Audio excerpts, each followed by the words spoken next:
دوستو گزارش کرنا ہے، خلافت ثانی کے زمانے میں یعنی حضرت عمر فاروق کے زمانے میں اہل یہود کے چند علماء نے حاضر ہو کر کہا کہ ہم چند سوال کریں گے، اگر جواب صحیح پائیں گے تو دین محمدی پر ایمان لے آئیں گے۔ خلیفہ نے کہا جو چاہو پوچھو۔ وہ بولے ہمیں آسمان کے کفلوں اور کنجیوں سے آگاہ کیجیے۔ دوسرا سوال انہوں نے کیا وہ کون سا رسول ہے جو جن و انس سے نہ تھا اور اپنی قوم کو ڈرایا۔ تیسرا سوال انہوں نے کیا وہ 5 تن کون سے ہیں جن کی پیدائش رحم مادر کے بغیر ہوئی، یعنی ماں کے پیٹ میں وہ نہیں رہے، اللہ نے پیدا کیے۔ اور پھر انہوں نے پوچھا مولا 1 2 3 4 5 6 7 8 9 10 11 اور 12 کیا ہے، یعنی 1 سے لے کر 12 تک عدد گنے اور پوچھا مولا یہ کیا ہے۔ عجیب و غریب سوال تھے۔ تو حضرت عمر بن خطاب نے کچھ دیر تو غور کیا، تھوڑی دیر کے بعد فرمایا مجھے معذور سمجھو، یعنی میں ان سوالوں کے جواب نہیں دے سکتا، ہاں البتہ میں تمہیں ایسے شخص کے پاس لے چلتا ہوں جو خدا اور رسول کے حکم کا سب سے زیادہ عالم ہے، یعنی خدا اور رسول کے بعد سب سے بڑا جو عالم ہے میں تمہیں ان کی خدمت میں لے کے چلتا ہوں۔ تو وہ حضرت علی علیہ السلام کے پاس لے کے آیا، انہوں نے صورتحال بیان کی۔ جناب امیر علیہ السلام نے ان سوالات کے جواب میں فرمایا، انہوں نے پہلا سوال کیا تھا آسمان کے کفلوں اور کنجیوں سے آگاہ کیجئے۔ مولا نے فرمایا آسمان کی کفل شرک ہے اور اس کی کنجیاں لا الہ الا اللہ محمد الرسول اللہ کے حروف ہیں، اور وہ رسول جو جن و انس سے نہیں، یعنی ان کے دوسرے سوال کا جواب انہوں نے سوال کیا تھا وہ کون سا رسول ہے جو جن و انس سے نہیں مگر اپنی قوم کو ڈرایا۔ تو مولا نے فرمایا وہ رسول جو جن و انس سے نہیں تھا وہ چیونٹی ہے کہ جب حضرت سلیمان کا لشکر گزرا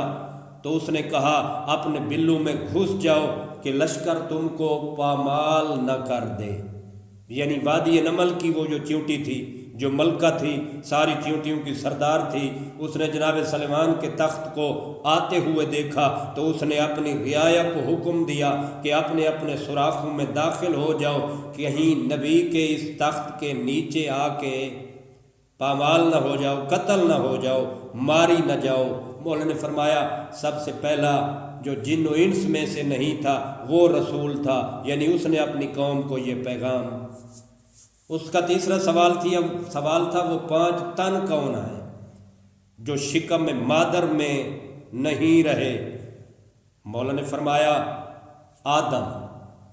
سب سے پہلے جناب آدم شکم مادر میں نہیں رہے، دوسرے نمبر پر حوا، وہ بھی شکم مادر میں نہیں رہی، تیسرے نمبر پر عصائے موسیٰ، چوتھے نمبر پہ ناقہ صالح، 5ویں نمبر پہ گوس فند ابراہیم، یعنی حضرت ابراہیم علیہ السلام کے لیے جو دمبا نازل ہوا تھا وہ بھی شکم مادر میں نہیں رہا۔ اس کا سوال کہ 5 تن کون سے ہیں جو شکم مادر میں نہیں رہے، مولا نے جواب عطا فرما دیا۔ اور پھر مولا نے فرمایا ایک خدائے جل جلالہ جس کا شریک نہیں، یعنی اس کے تیسرے سوال کا جواب، بلکہ چوتھے سوال کا جواب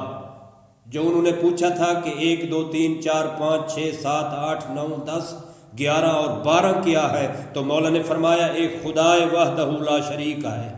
جس کا کوئی شریک نہیں، 2 حوا اور آدم ہے، 3 مولا نے فرمایا موالید ثلاثہ یعنی جمادات، نباتات اور حیوانات، 4 آسمانی کتب ہیں، تورات، انجیل، زبور اور فرقان محمد، 5 روزانہ کی 5 وقتی نماز ہے، 6 مولا نے فرمایا، اللہ نے قرآن میں فرمایا ہم نے آسمان اور زمین کو 6 روز میں پیدا کیا،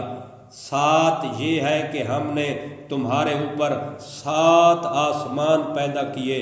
8 فرشتے ہیں جو عرش کے حامل ہیں، 9 آیات ہیں جو حضرت موسیٰ کے ساتھ بھیجی گئیں، 10 وہ 10 روز ہیں جو خدا نے حضرت موسیٰ علیہ السلام سے وعدہ کیا تھا کہ 30 روز کوہ طور پر رہو گے، اس میعاد کو 10 روز بڑھا کر کامل کیا اور 40 روز ہو گئے۔ مولا نے فرمایا 11 وہ حضرت یوسف علیہ السلام کے بھائی ہیں، 12 وہ چشمے ہیں جو ضرب کلیم سے ظاہر ہوئے تھے۔ یہ سن کر تمام یہودی عالم مولا کے قدموں پہ گر پڑے، اور صاحب کوكب دری نے لکھا مولا کے مبارک ہاتھوں پر کلمہ اسلام پڑھا اور دائرہ اسلام میں داخل ہو گئے۔